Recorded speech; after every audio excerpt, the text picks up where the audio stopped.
Selamat siang sahabat sukses sekalian. Di episode kali ini saya ingin bercerita tentang cita-cita atau tujuan. Apakah Anda sudah punya cita-cita? Jangan cuma bermimpi, mulai hitung harganya. Coba saya tanya hari ini, apakah sahabat sukses sekalian sudah punya cita-cita? Mau lanjut sekolah di mana? Pengen kuliah kemana? Anda pengen bekerja di mana? Atau mau jadi profesi apa? Dan yang sering terlupakan, ingin punya penghasilan berapa?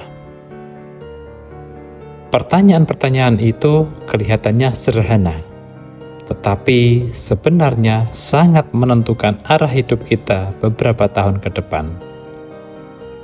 Karena ketika orang tidak punya tujuan, seringkali hanya sibuk menjalani hari tanpa tahu sedang menuju kemana. Saya sangat percaya cita-cita itu boleh setinggi langit. Jangan pernah takut bermimpi besar hanya karena kondisi kita hari ini masih sederhana. Tapi ingat, ada satu hal. Mimpi tanpa rencana hanya akan menjadi angan-angan. Tulislah cita-cita itu, usahakan, ikhtiarkan, berdoa dengan baik, yakini, kemudian pasrahkan hasilnya kepada Tuhan. Kalau kita punya target penghasilan, misalnya katakan 10 juta per bulan, kita harus mulai bertanya, skill apa yang harus saya punya? Pendidikan seperti apa yang saya butuhkan? Profesi apa yang bisa memberikan 10 juta per bulan? Dan berapa lama waktu yang akan saya perlukan untuk sampai di sana? Karena itu, mulai hari ini jangan hanya membuat dream list, tetapi buat juga financial plan sederhana. Catat tujuan, estimasi biaya bulanan, kebutuhan hidup, sampai target penghasilan, dan juga waktu tercapainya. Kalau konten seperti ini bermanfaat buat Anda, jangan lupa subscribe channel Demi Waktu. Karena di sini kita akan belajar bersama bagaimana mengatur waktu, keluarga, pekerjaan, dan keuangan agar hidup tidak hanya sekedar berjalan, tetapi benar-benar punya arah.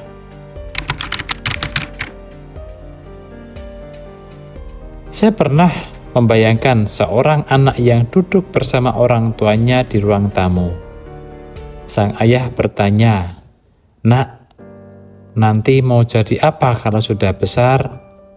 Anak itu diam, bukan karena tidak punya mimpi, tetapi karena selama ini tidak pernah benar-benar diajak membicarakan masa depannya. Ketika ditanya mau sekolah di mana, jawabannya ikut teman ya. Ketika ditanya mau kuliah apa, jawabannya masih bingung Pak. Ketika ditanya ingin punya penghasilan berapa, dia hanya tersenyum simpul karena merasa pertanyaan itu masih terlalu jauh. Padahal sebenarnya, finansial literasi tidak harus menunggu seseorang dewasa. Anak-anak juga perlu belajar bahwa setiap pilihan mempunyai konsekuensi finansial. Kuliah membutuhkan biaya, membangun bisnis membutuhkan modal, menjadi profesional membutuhkan skill dan investasi pendidikan. Bahkan, untuk mendapatkan penghasilan yang lebih tinggi, seseorang harus meningkatkan human capital, yaitu kemampuan dan kompetensi yang dimilikinya. Saya sering berpikir, seandainya sejak muda kita sudah belajar membuat target, mungkin banyak keputusan hidup yang akan berbeda. Bukan berarti semua harus dihitung dengan uang, bukan itu. Tetapi kita perlu memahami bahwa waktu juga merupakan aset. Uang yang hilang masih bisa kita cari kembali. tetapi waktu yang sudah lewat tidak bisa kita recovery. Maka cita-cita seharusnya bukan sekedar tulisan di buku, tetapi menjadi kompas yang membantu kita menentukan apa yang harus dilakukan hari ini. Kalau sahabat bertanya, kapan saya mempunyai cita-cita? Jawabannya adalah ketika saya bergabung di MLM pada saat kuliah semester 3. Walaupun saat itu saya kuliah kedinasan yang bisa dipastikan 99% lulusan menjadi PNS, tapi saya sudah bertekad saat itu untuk menjadi pengusaha. Dan mulai saat itu pula, Dreambook dan kompas arah tujuan hidup saya selalu ke sana. Kalau Anda bertanya apakah semua cita-cita terwujud 100%, jelas saya jawab tidak. No, memang tidak semua cita-cita terrealisir. Beberapa memang tidak atau belum tercapai. Namun, sebagian yang lain diberikan Tuhan jauh melebihi ekspektasi saya. Masalahnya, banyak orang justru takut menentukan cita-cita karena merasa dirinya tidak mampu.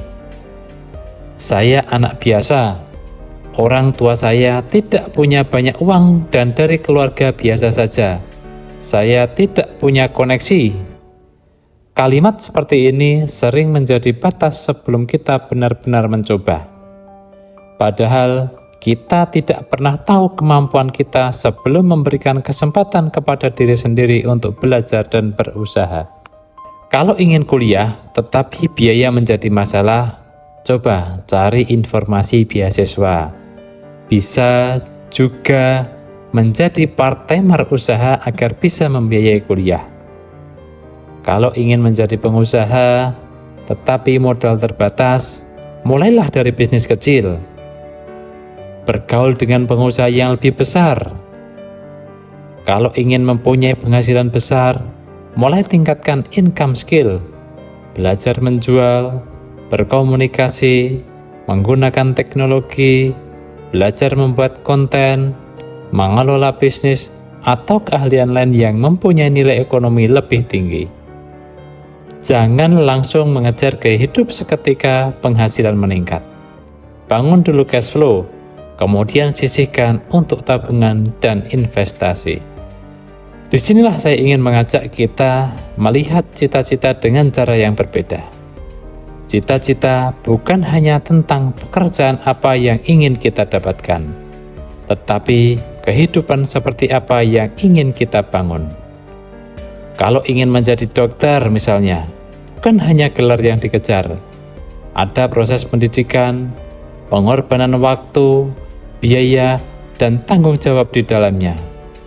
Begitu juga ketika ingin menjadi pengusaha, jangan hanya melihat omset, pelajari dan praktekkan menjadi pengusaha langsung.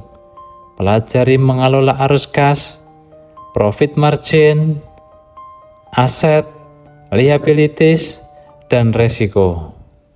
Karena mimpi yang besar membutuhkan perencanaan dan perjuangan yang besar pula.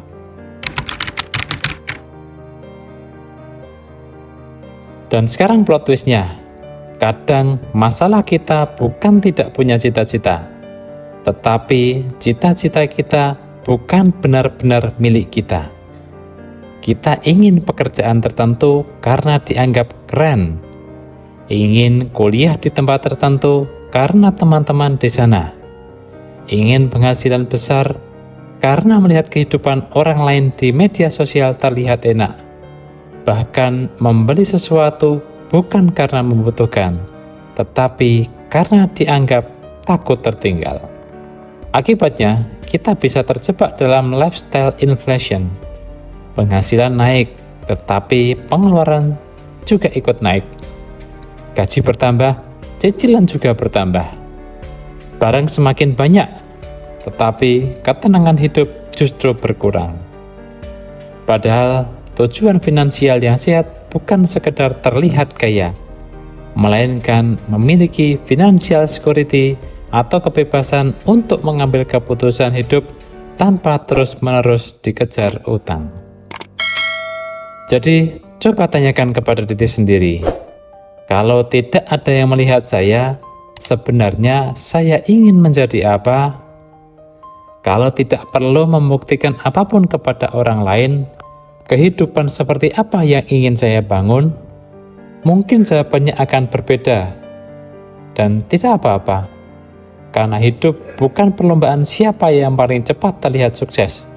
Yang penting adalah kita berjalan di jalan yang benar dan paling nyaman untuk diri kita sendiri. Ada 4 pelajaran yang ingin saya sampaikan pada sahabat sukses sekalian.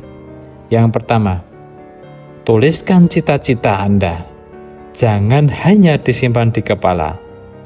Khusus pribadi saya, selain saya tulis di buku diary, beberapa impian penting bahkan saya tulis di kertas, detail dengan target waktunya, dan tulisan itu saya masukkan di dompet sampai impian itu menjadi kenyataan.